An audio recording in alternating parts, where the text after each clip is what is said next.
Misión con nuestro querido Juan Carlos Sotelo. Juan Carlos se ha dedicado en los últimos años a hablar un poco de las estéticas comprendidas en la música. Lo tuvimos presente en México el febrero pasado. Y hoy nos trae una plática muy interesante que es el rol del vinil en la experiencia estética. Así que los dejo con Juan Carlos Sotelo y recibámoslo con un fuerte aplauso. Hola. Va. Venga, desde allá, Mike. Va, chidísimo. Bienvenidos, gracias por la invitación. Siempre eres un súper anfitrión, se agradece. Cafecito para despertar. Café de Black Knob. De Black Knob, por aquí creo que tenía una etiqueta. Entonces, pues sí, realmente me he dedicado, como los últimos años, a buscar un chorro de proyectos con los cuales pueda aplicar pues una teoría que ando tratando de desarrollar alrededor de lo que es la estética sonora, que puede ser aplicable a muchas cosas, pero siempre es importante enmarcar desde qué punto estás hablando, porque no es... O sea, no puedes hablar de perros y compararlos con gatos porque son perros, ¿no? O sea, como que siempre tienes que poner un marco y desde ese punto puedes hablar al respecto de una estética porque hay como muchos criterios y ahorita los vamos a ir viendo y mencionando. Entonces, primero vamos a aclarar realmente como qué es la estética, ¿no? La estética pues es una disciplina que deriva de la filosofía para tratar de hablar de estas cosas que nosotros atribuimos a los objetos estéticos o a los objetos que pueden ser considerados estéticos y que de los factores que les damos pues son el arte y la belleza, que es como de repente hay un tema de debate decir si ese es un tema de filosofía o de estética, y que normalmente responde a la pregunta o trata de responder a la pregunta de qué es arte y qué no es arte. En mi caso creo que esa pregunta pues como que no tiene mucho sentido porque es demasiado subjetiva y demasiado amplia. Entonces, más bien yo he partido de la negación para tratar de definir quizás qué no es arte, ¿no? Creo que es más fácil decir como esto quizás no está como tan bien desarrollado, no está tan bien trabajado desde un lado técnico, quizás la intención no está bien lograda, quizás no transmite, y entonces desde ahí podríamos definir más fácil quizás que no podría llegar a un estado de arte. Eso es estética. Luego hay un tema con lo que es la experiencia estética. La experiencia estética básicamente es cuando nosotros nos enfrentamos a una obra y nuestros sentidos entran en contacto con esta obra que se nos presenta como espectador, como público, como escucha o la disciplina que sea. En este caso estamos hablando de sonido. ¿Y qué nos provoca y cómo reaccionamos nosotros a esta obra, ¿no? Es decir, si a mí cuando escucho los primeros 3 segundos de una rola me hace bailar, o si a lo largo de media hora la obra llega a una conclusión y me dice algo más profundo, ¿no? Pero yo tengo que tener la paciencia de escuchar porque es una obra que se desarrolla a lo largo del tiempo, ¿no? Aquí también es muy importante entender que hay como niveles de la experiencia estética, es decir, si yo soy un ser humano cualquiera que estudió contaduría y no tiene ninguna formación musical, pues mi primer acceso a la experiencia estética simplemente es me gusta o no me gusta, y ahí siempre voy a estar bien. O sea, eso nunca va a estar equivocado, y eso nadie les puede decir lo contrario, o puede intentarlo, pero no puede tener la razón, porque es una cuestión de gusto individual y personal, ¿no? Pero hay como otros niveles dentro de la experiencia estética en los cuales alguien con una formación y con un oído más desarrollado o con un conocimiento de la técnica con la cual se desarrolla cierta disciplina puede opinar. Y si tú me dices, es que mi blues está compuesto así y así y así, y yo hice un blues, y resulta que realmente no tienes ni siquiera la estructura de blues, entonces yo sí te puedo criticar que tu técnica no es la correcta para hacer un blues, ¿no? Y entonces ahí entras como en otros niveles. Obviamente si tenemos un oído entrenado musical, podemos hablar de progresiones, podemos hablar de armonías, y entonces podemos hablar de cosas que son mucho más técnicas. Entonces son como niveles dentro de la experiencia estética que dependen de un contexto y de un campo de experiencia individual, ¿no? Entonces, necesito hacer un preámbulo un poco grande, porque hay como muchas cosas que acotar para poder hablar del rol del vinilo en la experiencia estética. La experiencia estética al final cumple con una parte del ciclo comunicativo, que básicamente es yo artista quiero proponer una obra, quiero transmitirte algo, utiliza una técnica con una intención para tratar de comunicarte algo a tu público y quizás podría considerar como empezar a cuestionar la palabra comunicación. Realmente comunicación puede ser nada más yo dije algo y no me importa si me entendiste, como puede ser yo te dije algo y tú me contestaste y entonces eso es comunicación efectiva, o se puede ver desde un punto de vista de publicidad y eso también es comunicación, pero para estos fines pues vamos a detallar un poquito en lo que son teorías de comunicación, ¿no? Por ahí de 1948 aparece con Shannon y Weaver el modelo de transmisión que básicamente propone el esquema tradicional que casi todos conocemos de la comunicación, ¿no? Que hay como alguien que emite un mensaje, este se codifica y a lo largo de un canal llega al receptor que lo decodifica y ya, ¿no? Pero hay como elementos que pueden ser considerados ruido a lo largo de este envío de mensaje que pueden deformar el mensaje y entonces el receptor puede no entender exactamente lo que intentó decir, ¿no? Aquí lo importante de este modelo es que la comunicación se considere efectiva siempre y cuando se mande y se reciba el mensaje. No importa si el receptor te entendió, no importa si el emisor se entera que llegó o no. Y además es importante mencionar que esto está sujeto a teorías lingüísticas, como la teoría del signo de Saussure en 1916, que vamos a hablar de ella un poquito más adelante. Después, en el 70, ¡qué emoción! Clase de lingüística y comunicación. No, la verdad es súper chido este tema. Después aparece el modelo transaccional de Václavic, yo siempre soy muy lento para pronunciar su nombre, y Barnlund, que básicamente el primero que escribe un trabajo alrededor de esta idea es Václavic, como se pronuncia, y después Barnlund hace otro trabajo que retoma muchas ideas de él, y entonces pues, realmente podríamos considerar que es un modelo construido por los dos. Y entonces ellos ya salen un poquito de esta idea de que el significado está nada más como en mandarlo y ya llegó y ya está completo el ciclo comunicativo, sino que ellos dicen que el significado está en las palabras y en la gente. Es decir, hablando de signo, cuando lleguemos como a hablar un poquito más de ese signo, que es algo arbitrario, que tiene pues, un significado y un significante y que además tiene un contexto en el cual se tiene que escuchar. Y que además en la interacción entre emisor y receptor se empiezan a crear significados compartidos. Es decir, por ahí hace como 10 años escribí como un trabajo un poco extendido sobre como el chiste local, digámosle, ¿no? Que es como si tú y yo compartimos una experiencia privada y de ahí pasó algo chistoso y luego hacemos referencia a esa situación cuando están otras personas presentes y ellos no lo entienden, ahí nosotros tenemos un significado compartido que ellos no entienden, ¿no? Entonces se trata de construir significados compartidos porque así es como evoluciona el lenguaje. El problema es que, entre comillas, es que somos tantos que pues hay demasiados significados compartidos y podemos asumir que otros comparten nuestros significados cuando no necesariamente es así. Aquí, ambas partes ya son emisores y receptores porque hay un intercambio de comunicación y hay un axioma principal en el modelo transaccional que dice que no puedes no comunicar. O sea, simplemente por estar frente a otra persona estás comunicando porque hay lenguaje verbal, porque hay lenguaje no verbal, porque hay reacciones, porque hay gestos y demás. Este modelo, obviamente, pre-internet, parte de la idea de que estamos uno frente al otro platicando, ¿no?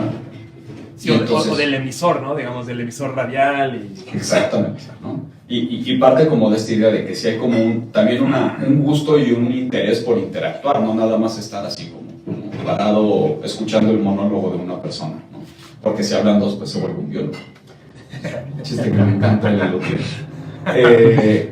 Y entonces aquí ya hay una retroalimentación entre los dos y en naranja puse el tema del campo de la experiencia y del contexto, que básicamente cada uno tiene como un contexto y un bagaje histórico que va a modificar obviamente el cómo él va a entender cierto mensaje y cierto signo y cierto símbolo, y que además esta conversación o este acto comunicativo sucede dentro de un contexto global. Este contexto global puede ser hoy aquí en Japan CDMX sabemos que estamos hablando de los acetatos y los vinilos porque estamos en el marco del Record Store Day, ¿no? Y no es como que lo que yo diga se va a malinterpretar para hablar de otra cosa porque se entiende que este es el contexto, ¿no? Entonces necesitas un contexto.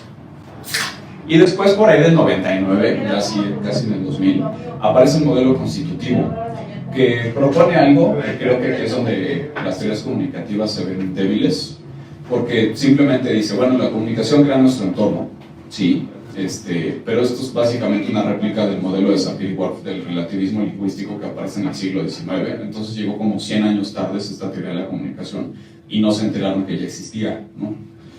Entonces es importante, como de aquí entender que en el modelo del acto comunicativo, pues sí, en cuanto a experiencia estética, sí hay alguien que está tratando de comunicar algo con una intención, porque estoy yo tratando de decirte algo y yo quiero que reacciones a esto.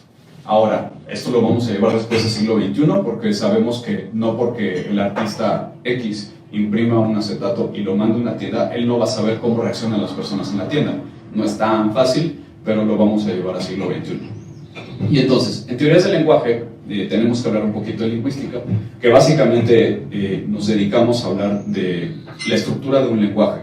Entonces, a mí hace un par de años se me ocurrió la idea de que pues, si hay un lenguaje sonoro y la música tiene un lenguaje propio, no me interesa hablar como de escalas occidentales nada más, o sea, no es relevante porque estamos hablando de elementos que configurados de cierta manera, el humano ha encontrado una manera de comunicarse con ellos, ¿no? Y esto es lo que vemos como en la lingüística muy moderna. Ferdinand Saussure, que por ahí del 16 habla de la teoría del signo y la anatomía del signo, porque me paso la página de mi acordeón.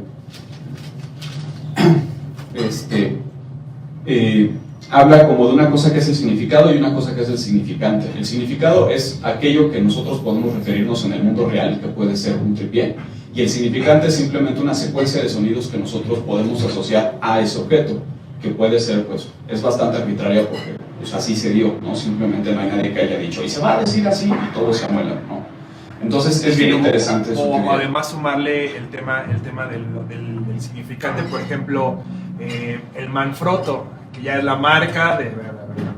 Exacto, y que además eso luego se convierte como en problemas de metonimia, porque pues, empezamos a nombrar la parte por el todo y queremos decirle Kleenex, pero es pañuelo desechable, y entonces como que se empiezan así como... Le decimos mug. Exacto, le decimos como, no, está bien padre tu mug, oye, es un cork, no, pero está padre tu mug, ¿no? Exacto. Y entonces él empieza a hablar también de una cosa que se llaman comunidades lingüísticas. Las comunidades lingüísticas, o comunidad como término antropológico, es básicamente un conjunto de personas limitados geográficamente y socialmente por diferentes factores que comparten ciertos rituales, comparten ciertos mitos, ciertas hierofanías, sincretismos y cosas así, y entonces empiezan a desarrollar como una forma de convivir fuerte. Y entonces Saussure dice, hay comunidades lingüísticas que comparten un idioma, ¿no? Y comparten una estructura. Para Saussure es importante eso, es una estructura y un sistema de signos y símbolos que funcionan para comunicarse y ya. Años después, Leonard Bloomfield aparece con una teoría bien padre donde ya empieza a aplicar el tema de la semántica y la pragmática, y no nada más hablamos como de unos símbolos que están aislados, que son así como mágicos, y que si no los conoces no te puedes comunicar, ¿no? Él dice, bueno, hay que ponerlos en un contexto, que si se fijan en cuanto a años, pues tiene más sentido, porque hasta el 70, que aparece el modelo transaccional, retoman esta idea de que sí, es importante el contexto, ¿no? Y después aparece el papás de la lingüística, señor Noam Chomsky, en los 50s, a proponer el modelo transformacionalista lingüístico con la gramática generativa y el modelo X barra de análisis. Es un señor así brillante porque él es politólogo, antropólogo, lingüista, medio filósofo, queriendo que no. Y entonces él empieza a hablar de cómo, él propone la teoría más interesante que a mí me llevó como a esta idea, ¿no?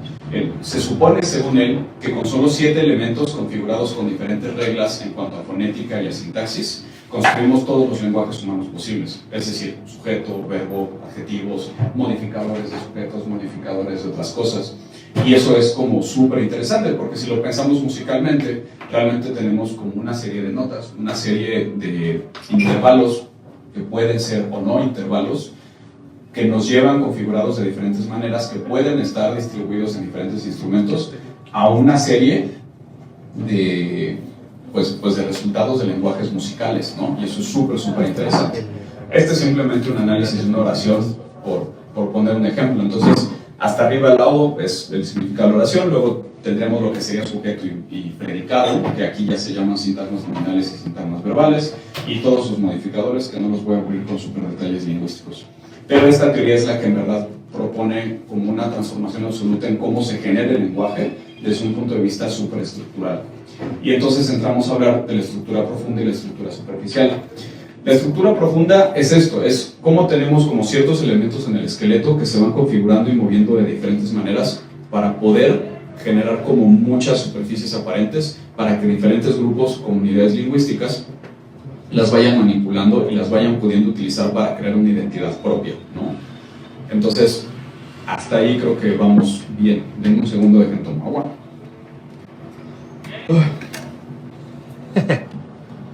El problema del lenguaje. El problema del lenguaje es que está limitado al aire. Entonces, ya que tenemos como una idea más o menos de cómo, en qué términos lingüísticos y de lenguaje y comunicación estamos hablando, pues les voy a proponer como una serie de constantes y variables para definir lo que es la experiencia estética y el vinilo en el rol de la experiencia estética. Entonces, el primero es Wittgenstein, así que es como el papá de la filosofía para mí también, o sea, es como el señor así brillante. Es bien curioso porque él se encerró muchos años a escribir un trabajo súper clavado interesante que se llama el Tractatus Logicus, que básicamente como que desvalidó la idea de todos los filósofos europeos de decir como, es que Dios existe, Dios no existe, no sé qué. Dijo, no tiene caso que hablen porque no saben de qué están hablando, porque cada quien está hablando de lo que ellos creen y de lo que ellos interpretan de acuerdo a su palabra y su concepto. Es decir, lo que hablábamos en el modelo transaccional es que cada quien tiene su campo de experiencia, y yo digo perro, pero yo pienso en un Shih Tzu, y tú dices perro y tú piensas en un Golden Terrier, ¿no? Y entonces no tiene caso discutir porque no están hablando lo mismo. Y entonces a través de un trabajo bastante interesante y bastante complejo, él como que le calla la boca a todos los filósofos europeos y dicen, bueno, pues sí, no vale la pena hablar. Pasan unos años y dice, no, perdón, es que sí, me pasé de lanza porque pues, es extremadamente lógico y estoy hablando como de esta teoría del signo arbitrario, que es como de Saussure, y entonces creo que podemos llegar como un punto medio, hay que contextualizar. Y como que ese es el problema constante en todas las teorías de comunicación y del lenguaje, como que cómo funciona el contexto en relación a la evolución del signo y a la arbitrariedad del mismo.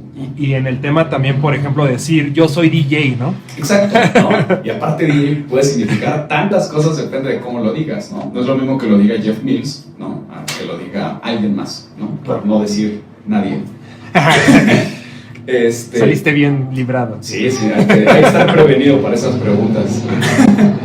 Y entonces él propone en un siguiente trabajo que se llama Trabajos Filosóficos, creo que se llama ese libro, un paradigma y como un dilema que él acaba llamando juegos de lenguaje. Y básicamente juegos de lenguaje es como este contexto en el cual constantemente nosotros estamos evaluando.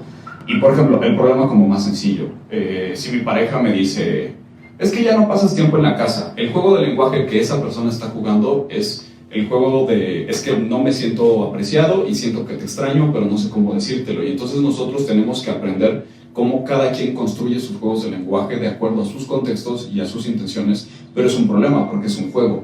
Y entonces todo el tiempo están cambiando las reglas y todo el tiempo tienes que estar atento a estos juegos de lenguaje, ¿no?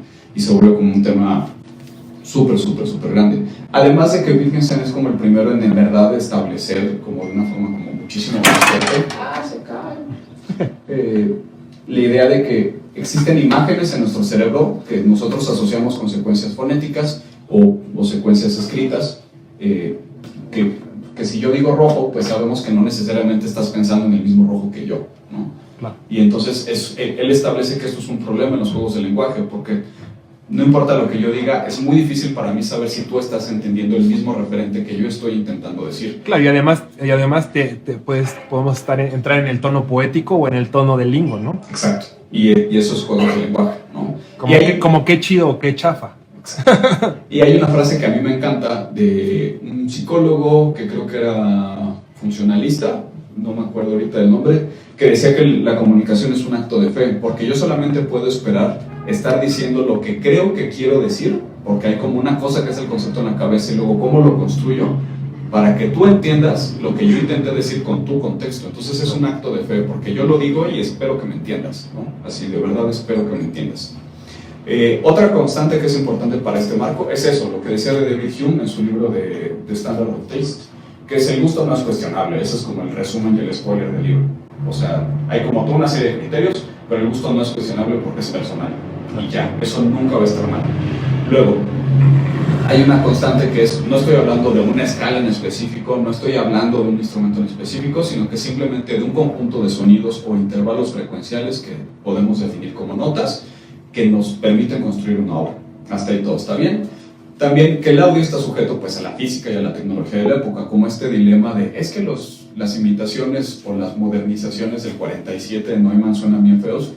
Pues no sé si feos o no, porque es como una cuestión de gusto, pero técnicamente me queda claro que si hace 40 años ellos hubieran querido lograr como esa resolución o esa respuesta en el high-end, pues físicamente no la podían lograr. Entonces, claro, pues no sé si realmente esté mal, es otro sonido, pero ahora ya existe la tecnología para hacerlo, ¿no? Sí, que básicamente era a ver cómo le damos la vuelta a estos problemas físicos de nuestros elementos, los IRCs, las resistencias, etcétera, etcétera. Y que al final vamos a ver que eso es como parte de la naturaleza del formato del acetato, ¿no? Que es por cómo suena, o sea, eso es parte de la característica y de la identidad del sonido del acetato, que tiene unos límites naturales del formato que son físicos, no puedes evitarlos, ¿no? Claro. El proceso de la decodificación es bien interesante aquí porque hay como una codificación cuando yo compositor digo quiero componer una rola y después tengo que decodificarla en sonidos, progresiones, cadencias, instrumentos, pero luego cuando voy a un estudio a grabar tengo que recodificar eso en voltaje y luego si eso se va a grabar en un Pro Tools o en cualquier computadora tengo que recodificar en ceros y unos. Y entonces todo el tiempo hay procesos de codificación y decodificación en los cuales puede haber muchas pérdidas, además de todo el ruido que puede estar alrededor del proceso, y eso es como súper importante tenerlo presente, y es inevitable, eso es una constante. Y que para estos fines estamos hablando únicamente de trabajo de estudio, porque obviamente podríamos hablar de los tornamesistas de Red Bull, que hacen como cosas súper interesantes con el acetato, pero pues es como otro perfil y es otra la experiencia, ¿no? Porque es otro el formato.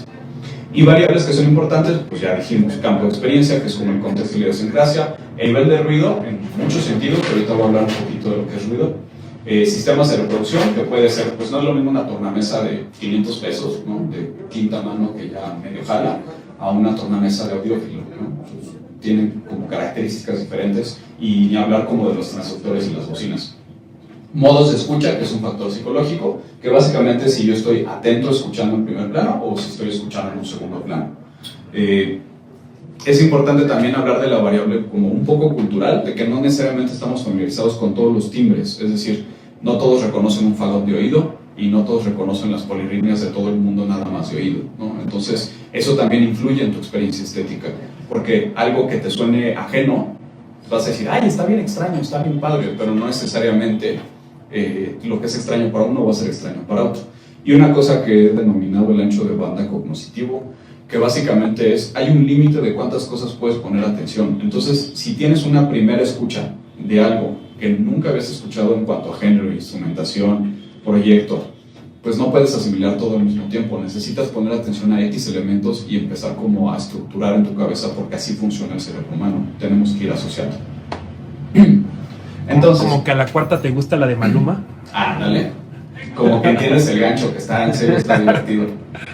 Entonces, hablando de la estructura del lenguaje musical, que es parte de lo que escuchamos en un acetato, pues tenemos como una composición, que son una serie de neumas, simplemente, distribuidos a lo largo de los ejes, un X y un Y, que con ciertas modificaciones, las claves y las armaduras y demás, van adquiriendo diferentes, pues, significantes, ¿no? Entonces sabemos que una bolita en el segundo renglón, un neuma en el segundo renglón no significa lo mismo en clave de do que en clave de sol, que en clave de fa, ¿no? Y entonces es curioso porque el lenguaje musical es como el primer canal y es la primera codificación del código, ¿no? en un ciclo comunicativo visto desde la composición. Hay un chorro de cosas y posibilidades en cuanto a progresiones, técnicas de composición, instrumentación, género. También el código es importante si la música tiene letra, porque pues no es lo mismo escuchar música en español, que vamos a entender a la primera, que nos pongan música en mandarín o en tailandés, o sea, porque no, si no entiendes el idioma, hay muchas cosas de las que te vas a perder en cuanto a prosa, en cuanto a rima, en cuanto a verso, porque no entiendes. Puedes escucharlo como sónicamente, cómo se acentúa, pero seguramente te estás perdiendo como muchos juegos de aliteraciones y como de, pues eso, licencias más de escritura. Entonces, dentro de todos estos procesos de codificaciones y decodificaciones, llegamos por fin a la tornamesa casi. Primero tenemos que entender que para que llegue esta música que nosotros vamos a experimentar estéticamente desde un acetato, necesita grabarse y hay muchas posibilidades de que todo salga mal. Desde la fuente, que el cantante no afine, desde que el cable es malo, porque el cable es un filtro al final del día, el preamplificador, el convertidor analógico digital. Y si las fuentes son digitales y voy a grabar voy a imprimir en un acetato, pues es difícil porque los límites en digital son muy diferentes a los del mundo analógico. Entonces yo me puedo pasar de grave si tiene consecuencias en el acetato y demás. Y al final hay que pensar como en el destino. Si yo voy a grabar en cinta para después imprimir en acetato, como lo hace Max Power a veces para Jack White y así, pues él sí tiene esas posibilidades, pero no es algo que tengamos todos al alcance. Entonces por lo general estamos como guardando en ceros y unos y volviendo a hacer todo un proceso extrañísimo de decodificación para tratar de mandar a planchar, y que además como que las técnicas de mastering de los que hacían mastering para acetato pues cada vez están como un poco más olvidadas y descuidadas porque ya no existen muchas plantas de esas, ¿no? Entonces la técnica de cómo se corta con la cabeza de una cortadora Neumann y así, pues ya no son tan buenos necesariamente todos los cortadores y todas las planchas en el mundo, y eso tiene consecuencias porque la técnica de cómo se corta también influye en el sonido que nosotros vamos a escuchar a la hora de comprar cualquier acetato. Hay un perdón la interrupción, hay un artículo muy bueno de Tape Music de Nils Fram que justo habla de eso, de que al final los estudios están perdiendo como a los aprendices. Y sin aprendices no se pasa la información, nadie la escribió, cierta máquina en específico corta mal a ciertas frecuencias, y no es que el disco esté mal y que la composición esté mal, sino que esa máquina en específico trabaja de una cierta forma que ya nadie va a saber cómo es. Sí, y es súper loco porque varios ingenieros de mastering hablan de eso, o sea, de los que todavía cortan en acetato, hablan como de eso, y varias de las preguntas que les hacen específicamente a los que todavía cortan en acetato les dicen, ¿y qué máquina para cortar usas? Y hay el que dice, no, pues yo uso esta, pero son súper conscientes como de las deficiencias que tienen, pero ellos ya saben cómo compensarlas. Y al ser como pues eso, como algo mucho más artesanal, porque es algo más artesanal, aunque es muy técnico, es como un carpintero. O sea, un carpintero, no existe un manual de carpintería de cómo hacer un mueble bien. O sea, hay cosas que solamente saben los carpinteros de ciertas maderas que lo han adquirido con los años viendo cómo se comporta, ¿no? Claro. Y es lo mismo, es exactamente igual. Y entonces tenemos que ser conscientes de que los cortadores actuales, no todos tienen la experiencia y no todos tienen esa trayectoria para estar viendo cómo se comporta la máquina. Y hay que ser conscientes de eso. Además de que hay otro factor, el gramaje de los acetatos pues también cambia como el comportamiento de cómo se va a escuchar, porque le da estabilidad en el plato y tiene como muchos otros factores. Y entramos como en el último debate medio menso, ¿no? Que me divierte mucho esta imagen, de que decían, es que en el cine me huelen los oídos, ¿por qué mi obra no puede ser tan fuerte como yo quiera? Pues yo creo que es como respeto a la escucha, ¿no? O sea, como que hay un límite de sí, le puedo subir tanto, pero tengo que ser consciente de que mi obra pues, puede tener consecuencias en el oído del que me está escuchando, y se supone que lo que más disfrutamos es el oído. Entonces, como, ¿por qué le voy a lastimar los oídos si quiero que me siga escuchando? ¿No? Para mí eso es lo que tiene sentido. Porque ahí está un debate grande en el mundo digital, de streaming y demás, de por qué normalizan en Spotify y en no sé qué. Pues porque hay gente que está sobrecomprimiendo, y entonces por querer buscar volumen, y como sabemos las reglas se hacen por los tontos, ¿no? O sea, si tú no le dices que hay un límite de volumen, ellos le van a subir, ¿no? Hasta que eso reviente, y entonces podemos escuchar realmente, especialmente en muchas producciones como muy top 40, y eso también es como... O en los comerciales, ¿no? En los comerciales, ¿no? O sea, aquí en México eso pues no sé cuándo tenga una solución, pero pues la BBC ya lo tiene bastante más regulado, ¿no? Sí, ¿no? Que ellos dicen, no, es que a este volumen tiene que venir y te bajo o te subo para que quedes ahí y no tengas que estar haciendo eso. Lo cual también tiene una consecuencia, que es algo bonito, que voy a hablar del formato del acetato. Te vuelve un usuario activo, porque tienes que estar subiendo y bajando y tienes que estar al pendiente de cómo está sonando, ¿no? No nada más es como todo plano. Claro. Que la música en sí esté comprimida o no esté sobrecomprimida y te dé como este dinamismo por su propia composición y por su propia estructura, eso ayuda a que no sea cansado, a que no se vuelva un ruido en segundo plano.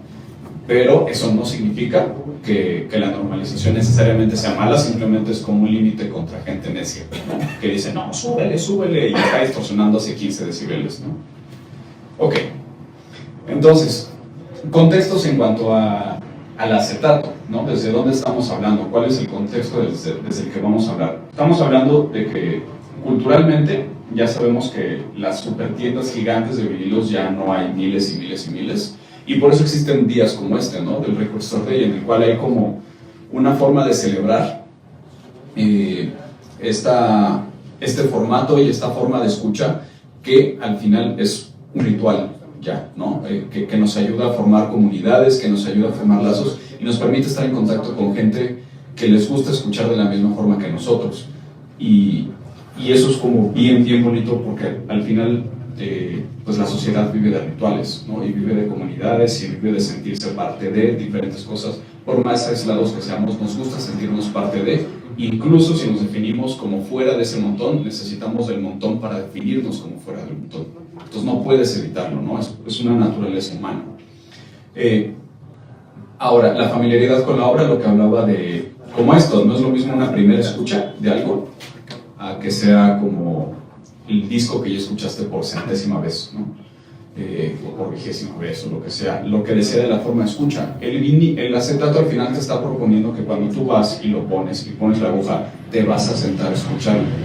Pero conozco gente que pone su acetato y se pone a hacer el quehacer y de repente 5 minutos, pues, ya se acabó, y está nada más la aguja ahí brincando, ¿no?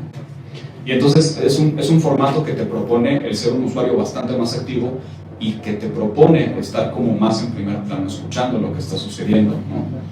Y también hay como un rollo bien interesante. Hay uno de los coleccionistas así súper famosos de acetatos en el mundo que él dice, yo cada vez que compro un acetato nuevo, lo primero que hago es lo grabo en cinta y lo guardo. Y solamente cuando viene alguien muy importante para mí, gasto el acetato. De lo contrario, lo reproduzco desde cinta. Y eso habla como de un objeto al cual yo le estoy depositando mucho afecto, cosa que en el mundo digital no existe porque no hay a qué atribuirle este objeto. No hay a qué atribuirle este afecto. Y entonces es bien interesante porque puede ser como el ritual de yo escuché solo por primera vez en mi cuarto The Dark Side of the Moon, ¿no? A que lo escuchas como con un grupo de personas, y esto te lleva también como a los espacios de escucha. No es lo mismo estar en una tienda de acetatos que pues hay gente hablando y lo que sea y estás medio escuchando, pero no estás realmente como atendiendo nada más la música porque estás creando comunidad en ese momento, y compararlo con que invitaste a gente a tu casa y en tu sala tienes tu tornamesa y la pones y simplemente está sonando y la gente está escuchando, e incluso sucede muy comúnmente que acabas hablando de la historia de la banda, de que es que fíjate que esta rola salió así y es bien padre la historia porque no sé qué y se tocó no sé dónde, y entonces eso se vuelve como súper interesante, ¿no? Y ahí es el recinto de escucha. Entonces, hablando como un poquitito así de lo que es el ruido, porque es un formato ruidoso, las posibilidades de ruido que tienes en la tornamesa y en el formato del acetato pues son muy altas. El rango dinámico aproximado, por mucha tecnología que tengas en una tornamesa, suele ser de 65 decibeles, y sabemos que no aprovechamos realmente los 90 que nos da el mundo digital, pero estás muy cerca del ruido, porque además hay que sumar el ruido del raspado de la aguja, la inestabilidad del plato y algunas otras cosas, ¿no? Y entonces para mí el ruido, yo lo defino de esta manera por ahí en otras cosas que ya he platicado y escrito, como eso que interfiere y no nos permite percibir en lo que nosotros queremos centrar nuestra atención. Porque así como la música en un instante puede ser primer plano, en otro momento en la música muy alta puede ser súper estorbosa y es lo último que queremos, ¿no? Entonces, pues es todo lo que no encaja en ese momento en lo que nosotros queremos organizar en cuanto a sonido.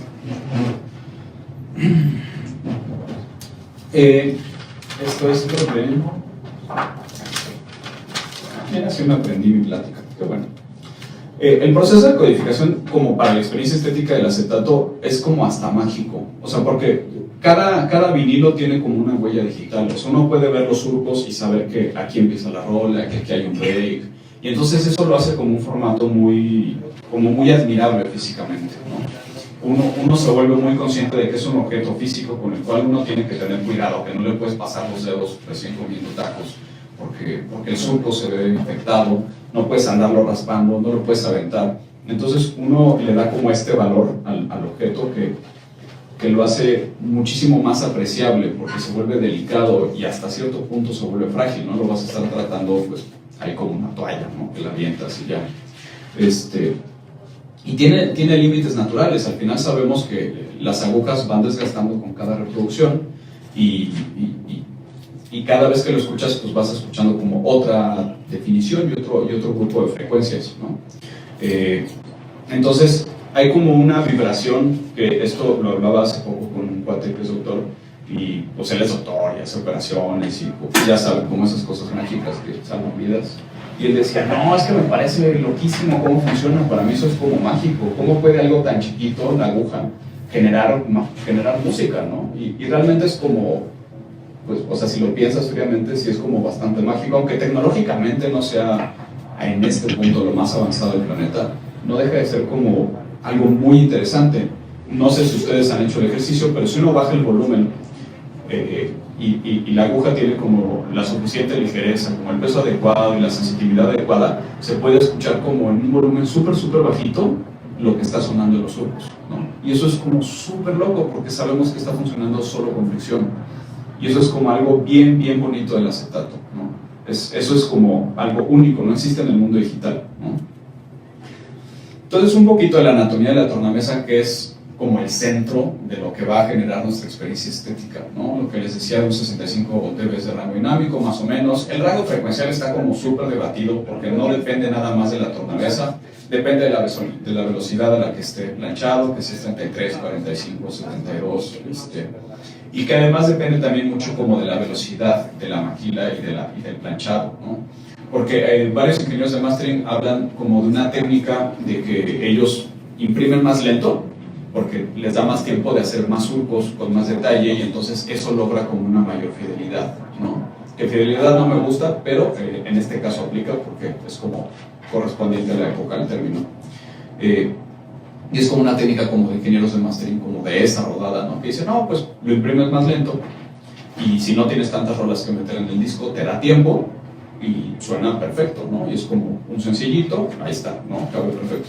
Y los factores como que modifican constantemente el sonido, como el wow, el flutter, el drift, y el factor súper relevante para todos los que somos mortales humanos y no millonarios, pues una tornamesa cuesta, ¿no? Y dependiendo de qué tan buena y qué tan estable quieres que sea, y si quieres que tenga suspensión para que no se transmitan vibraciones, pues te va a costar más, ¿no? Y entonces el acetato tiene como una característica bien bonita de cómo trabaja con el sonido. Tiene una compresión natural. ¿Por qué? Porque es el límite del formato.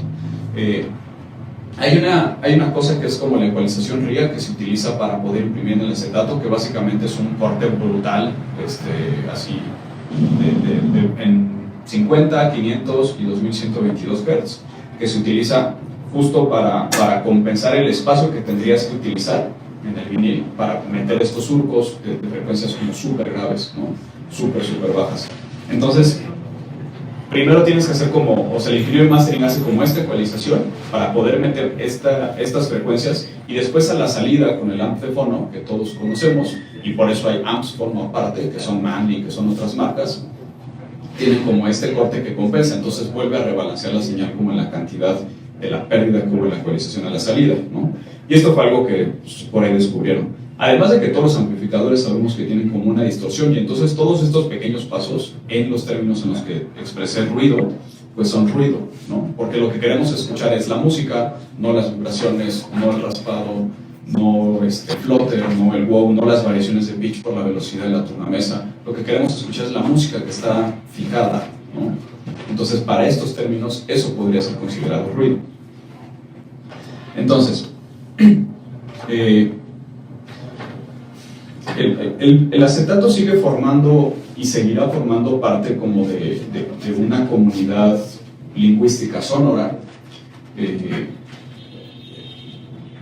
De verdad seguirá siendo como muy relevante y está como muy difícil que desaparezca, porque más allá de que si la producción de un vinil genera X cantidad de contaminación y después se tarda tanto en degradarse porque es inconsciente y no es ecológico y lo que sea, es un formato que es parte de un ritual humano que sigue siendo relevante y va a seguir siendo vigente mientras existamos, ¿no? Porque nos permite ir a una tienda, tener como esta experiencia desde salir de la casa hacia la tienda. Eso ya empieza a contar una historia de cómo tú fuiste a conseguir ese disco, ¿no? Y esto es parte de la experiencia estética, no nada más es escucharlo hablando de una primera escucha. Si lo escuchas por segunda vez, pues ya es otra la onda, ¿no? Pero si es un disco que acaba de salir y tú lo vas a buscar en la tienda, eso ya forma parte de esta experiencia estética que tú estás viviendo, porque esto va a modificar también como el estado de ánimo y el estado psicológico en el que tú llegas a la tienda y después regresas a tu casa porque ya tuviste que lidiar con el calor y con el tráfico y todo eso. Entonces todos estos son factores que se van sumando en cómo uno va a percibir por primera vez ese disco que uno fue a buscar a la tienda que acaba de salir, ¿no? Y todo eso influye, porque no es lo mismo ir aquí a 2 cuadras que a lo mejor tener que ir hasta el centro, y a lo mejor había una obra en el camino y te tocó pasar al lado y había 90 decibeles de ruido de construcción. Entonces, para cuando regresas a tu casa, tu oído también ya está cansado. Entonces, no lo vas a apreciar igual porque son límites físicos y naturales del formato y de nosotros y nuestros transductores, ¿no? Entonces, todas estas cosas que son como irregulares y ruido y de lo que muchos se quejan desde el audio digital, de decir es que es muy ruidoso y no vale la pena y no sé qué. Esas variaciones y esas microvariaciones, como cuando uno escucha a una orquesta muchas veces tocar la misma pieza, se da cuenta de que eso es lo que le da vida al formato. Esa es como la famosa calidez de la cual se habla. Porque no solamente se trata como de los armónicos que genera, sino que esas pequeñas variaciones nos alejan de este sentimiento de la cuantización digital, que lo hace súper perfecto y lo hace súper preciso, sino que le da vida. ¿Por qué? Porque de repente se adelanta y de repente se atrasa. Tú pudiste haber cuantizado en tu computadora la batería y está perfecto, pero si la tornamesa no es exacta y estás escuchando Alabama Shakes, pues se mueve y eso le da vida porque se hace, o sea, lo hace más cercano a nosotros. El arte es como una obra humana y los humanos no somos perfectos, entonces es más fácil sentirte relacionado a algo que es alcanzable porque es imperfecto que algo que es perfecto porque no es cuestionable y no puedes decir, es que esto no me encanta y así. Al final, lo que es demasiado perfecto casi nunca es debatible ni entra en discusión y no acaba como trascendiendo, porque no es tema de discusión. Sí, pues está muy bien, ya, y lo que sigue, ¿no? Como que esas cosas que permiten y proponen el diálogo, como que acaban siendo más interesantes hasta cierto punto. Entonces, ya hablamos como de este sentido de comunidad y es como súper interesante como en la experiencia estética del vinilo las tiendas forman como un elemento muy importante, porque las tiendas que todavía distribuyen acetatos son un símbolo también como de esos pequeños espacios dedicados a conservar la música en esos formatos de respeto a la música del artista y que el artista mismo busca para hacer sus presentaciones, para entrar en este canal de retroalimentación desde los canales de modelos de comunicación que ya vimos, para hacer una retroalimentación con la gente que lo está escuchando y que está escuchando su música, ¿no? Entonces, estos espacios de comunidad son símbolos y que ya empiezan a ser, pues, como intocables hasta cierto punto y que a veces, por desgracia, por modelos de negocio simplemente no son redituables y entonces ha habido vendedores que prefieren poner todo su catálogo en línea, pero sabemos que las transacciones en línea son súper diferentes. Porque entramos en este tema. Modernidad líquida y Zygmunt Bauman y la antropología, es un tema que me encanta. Él propone que ahorita en el siglo XXI estamos viviendo como en una inmediatez absoluta, que pues, creo que es como bastante clara, hasta que nadie se quejaría. Y hay como temas de apropiación cultural, el tema de la experiencia de que, no sé, a los 6 años quieres decir que eres un genio, pero pues hay gente que a los 50 sigue conforme con su obra y sigue trabajando y sigue tratando de mejorarla. Pero el problema es que la realidad a la que nos estamos enfrentando en el siglo XXI, en el cual en la punta del dedo tenemos el mundo, pues es muy diferente, porque queremos todo cada vez más rápido y cada vez queremos esforzarnos menos por tener las cosas. ¿Por qué? Porque existe Amazon y te lleva las cosas a tu casa, porque existe Rappi y te lleva la comida a tu casa, y pues quiero pagar más renta con tal de caminar menos para llegar a la zona en la que me muevo, y se vuelve como el dilema, ¿no? Como qué tanto estamos valorando el camino que tengo que recorrer para llegar a un resultado y seguir mejorando y trabajando sobre este camino, ¿no? Y esto obviamente genera como una desconexión entre las comunidades y entre la gente, porque una cosa es que estemos interconectados vía redes, vía internet, y otra cosa es que haya como un contacto desde ese punto de vista de nuevo del modelo transaccional en el cual hay una comunicación y el axioma en el cual decimos que no puedes no comunicar cuando entablas una conversación. Y ese es como el primer error en redes sociales, en el cual yo simplemente puedo poner un comentario, echar un tweet, y nadie interactúa conmigo, y yo no tengo que hacerme responsable porque no me interesa, ¿no? Simplemente no hay una interacción con el ciclo comunicativo. Y entonces, dentro de esa experiencia estética del vinilo también es bien interesante que no es lo mismo ir, comprar el vinilo, soltar ese billete que a veces nos podemos apegar, que es como, híjole, es el último de 50 que traía, o esta moneda estaba bonita porque estaba brillosa y no estaba como tan sucia. Y podemos tener ese tipo de apegos chiquitos que no son graves, ¿no? O sea, pero que les depositamos un cierto afecto porque así es la naturaleza humana, ¿no? Y a nada más meterte a Discogs y comprar, mándame el vinilo, me meto a Bandcamp, pues salió el nuevo disco de no sé quién, mándame el vinilo.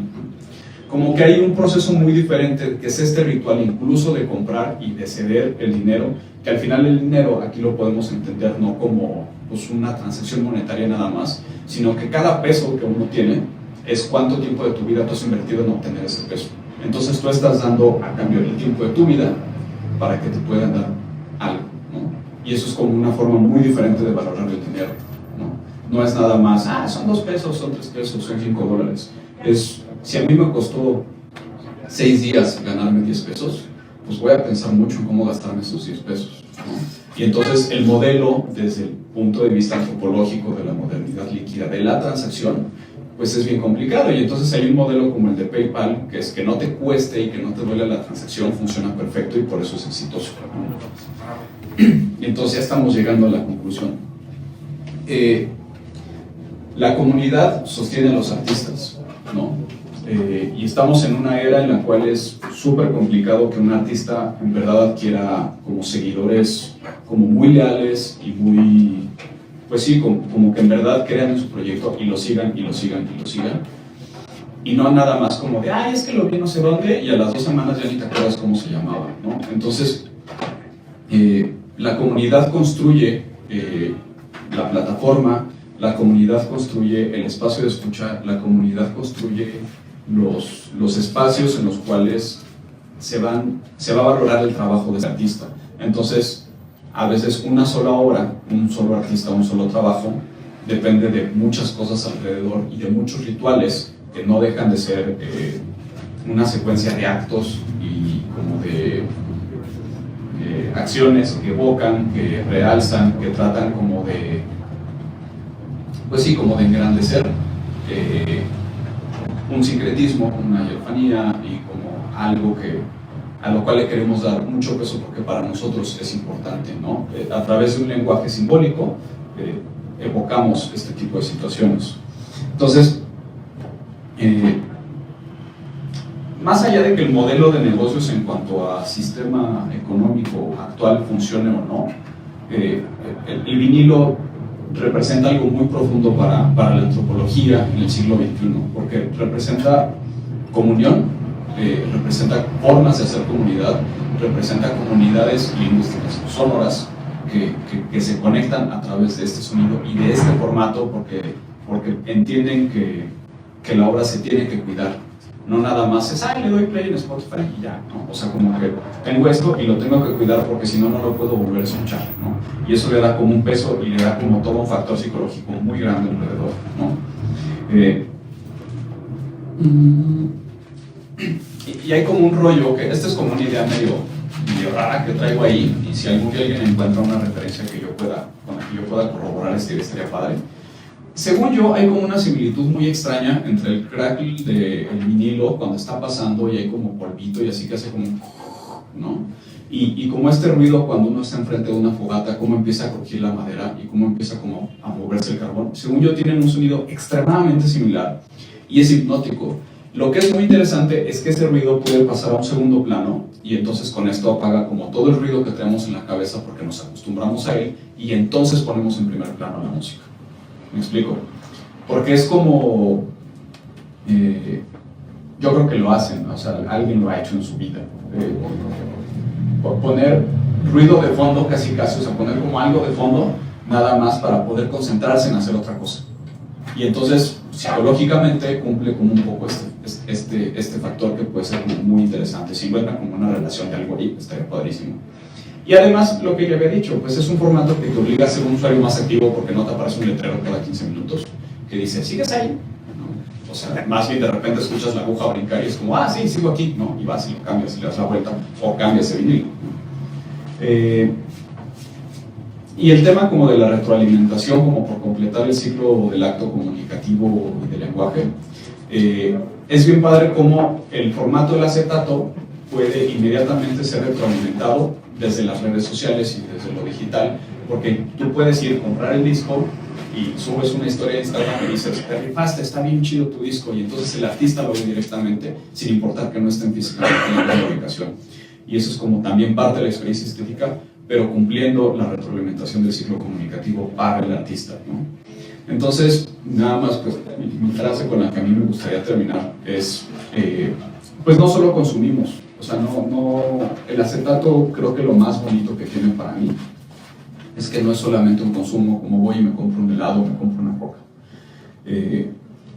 Al ser un consumidor de acetatos, te vuelves una parte esencial del ciclo del arte y de una forma de respeto y de mantener como la tradición hacia la música. Y es el artista que trata de procurar su obra para que la gente tenga algo que sea valioso, porque tienes una portada, porque tienes un grupo muy grande de gente que está construyendo arte alrededor del arte sobre una serie de momentos de codificación y decodificación que te llevan a poder escuchar ese disco por primera vez. Y